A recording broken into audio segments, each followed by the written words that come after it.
Salut tout le monde, en prévision de la reprise de l'IndyCar à la fin de cette semaine, on va parler de nos deux pilotes français, Sébastien Bourdet et Simon Pagenaud. Je vous parlerai aussi de l'IndyCar dans sa globalité dans une autre vidéo puisqu'on a moins tendance à connaître cette discipline en Europe. Et je referai une autre vidéo sur l'IndyCar de manière plus détaillée pour aller vraiment plus au fond des choses. On commence par Sébastien Bourdet, sûrement l'un des plus grands talents français encore en activité aujourd'hui. Bah ouais, le gars mine de rien, il a déjà 40 printemps et il est toujours au taquet. C'est l'un des Français avec le plus de talent et qui s'est trouvé une seconde famille aux États-Unis, l'Europe ne lui ayant pas été favorable malheureusement. Alors la F1 a-t-elle gâché un autre talent? Bourdet est un pur produit du Mans. Il est né dans la clinique du Tertre Rouge, juste à côté d'un des circuits les plus mythiques au monde. Faire plus proche du temple de l'endurance, c'est compliqué et forcément la famille est déjà bien impliquée dans le sport automobile. Son père a notamment participé aux 24 heures du Mans plusieurs fois dans les années 90, donc logiquement Sébastien se met au karting au début de ces années-là. Pas de palmarès à la Max Verstappen en karting, il faut dire que le passage du karting à la monoplace à cette époque se faisait peut-être plus facilement. Bah oui, la conjoncture économique de l'époque et puis le soutien des cigarettiers mais aussi des entreprises pétrolières était indéniable en sport automobile à cette époque. Il débute donc en Formule Campus, devenue la Formule 4 française aujourd'hui, championnat créé et soutenu par Elf. Il colle une seconde au peloton à Dijon-Prenois sur une piste humide et sèche alors qu'il n'avait jamais roulé sur cette piste avant. Forcément, il se fait repérer par la filière, programme de jeunes pilotes de l'entreprise Elf. Ce programme va le soutenir sur plusieurs saisons et dans différentes catégories, à commencer par la Formule Renault française puis européenne. C'est ce que l'on appelle aujourd'hui la Formule Renault 2 litres. Il fait aussi 2 saisons de F3 française et finit par faire 3 saisons de F3000, l'équivalent de la F2 d'aujourd'hui. En tout, cela fait 8 années de pratique de sport automobile avant d'avoir la chance de rouler pour Arrows en 2002 pour des tests en vue de la saison 2003 de Formule 1. Alors oui, ça fait beaucoup d'années à rouler avant de toucher une F1, mais c'était quelque chose de commun pour tous les pilotes à de rares exceptions près. Finalement, l'écurie ne sera pas au départ à Melbourne et on préfère prendre Franck Montagny chez Renault pour le poste de pilote d'essai. Le rêve ne se concrétise pas. Il réfléchit à s'engager en DTM pour patienter et arriver en F1 et finalement il tente sa chance de l'autre côté de l'Atlantique avec un test en Champ Car. Pour faire simple et on va en reparler, c'est la Formule 1 à l'américaine. Il teste et se fait engager par l'écurie Newman-Haas, écurie de haut de tableau comme Penske ou Chip Ganassi. D'ailleurs, Newman-Haas est une écurie fondée par le célèbre acteur américain Paul Newman et Carl Haas qui n'est pas de la famille de Gene Haas, le propriétaire de l'écurie F1 éponyme actuelle. Et pour finir, Carl Haas a été le premier à aligner une écurie américaine en Formule 1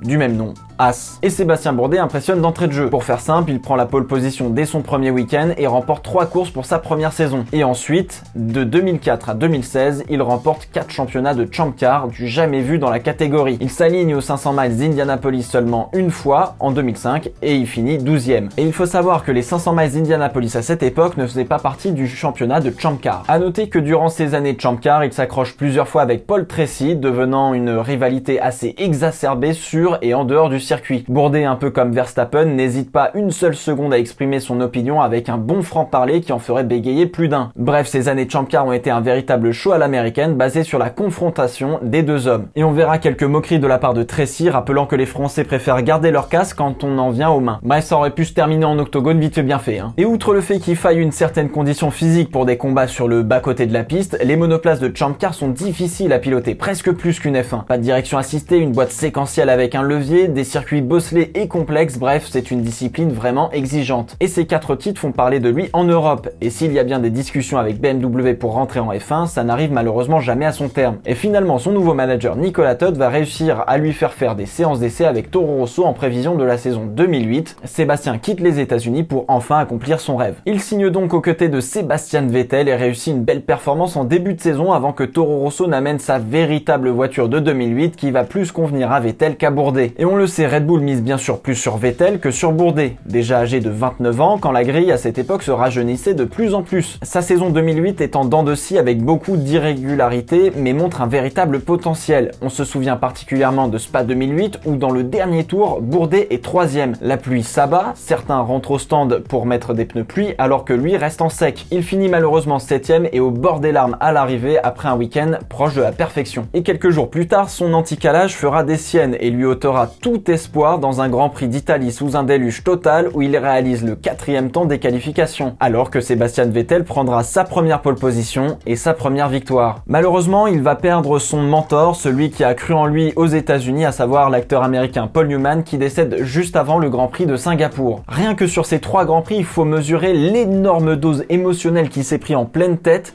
et aussi la complexité de la gérer. Et puis en 2009, l'équipe le re-signe tardivement et entre en jeu une nouvelle réglementation. Et malheureusement, la voiture n'est pas bonne. Les données simulées ne correspondent pas à ce qu'il se passe en piste. Il se fera rejeter un peu comme un malpropre par un communiqué de presse très sec dénonçant un manque de résultats. Il faut savoir qu'à cette époque, on est en milieu de saison, aux alentours du Grand Prix de Hongrie, et Sébastien Bourdet compte 2 points contre 3 pour Sébastien Buemi. Même si Bourdet n'a pas devancé ses coéquipiers, il s'est frotté à un futur quadruple champion du monde, et à un pilote qui a su très bien s'adapter à la voiture, à savoir Buemi, tout en faisant presque jeu égal. Mais la F1 est un monde particulièrement cruel et Sébastien ne remettra jamais les pieds dans le paddock. Et forcément, le morceau va revenir à sa seconde famille que sont les États-Unis en repartant en IndyCar. Il fait un détour par la Super League Formula qui était un championnat de monoplace aux couleurs des équipes de foot et il pilotera notamment pour l'Olympique lyonnais. Non, c'est pas une blague, ça a vraiment existé. En IndyCar, il mettra du temps avant de se réacclimater à la discipline. Il va courir dans des écuries plus petites mais arrive à faire quelques coups d'éclat pour continuer sa carrière aux USA. Et on notera son grave accident à Indianapolis lors des qualifications qui lui aura coûté quelques vertèbres. Vous pensez que j'allais oublier les 24 heures du Mans? Bah oui, être né à la clinique du Tertre Rouge, c'est presque un ticket obligatoire direct pour disputer l'épreuve des 24 heures. Il a couru pour Pescarolo, pour Peugeot Sport ou encore Chip Ganassi. Il n'a jamais remporté la course avec Peugeot, finissant 2e 3 fois. Il remporte quand même l'épreuve en GTE Pro en 2016 avec une Ford GTE, mais n'a pour l'instant pas remporté la course à proprement parler. Et puisque l'on parle d'endurance, Bourdet a roulé aussi en endurance aux États-Unis ou même un peu en V8 Supercars. Bref, le pilote Manceau est indéniablement un des grands talents français qui n'a pas été au bon endroit au bon moment en Formule 1, que ce soit sur ou en dehors de la piste. J'aime beaucoup ce pilote qui est très attachant émotionnellement et avec sa carrière très fournie et vraiment très singulière. Et vous, Sébastien Bourdet, vous en pensez quoi ?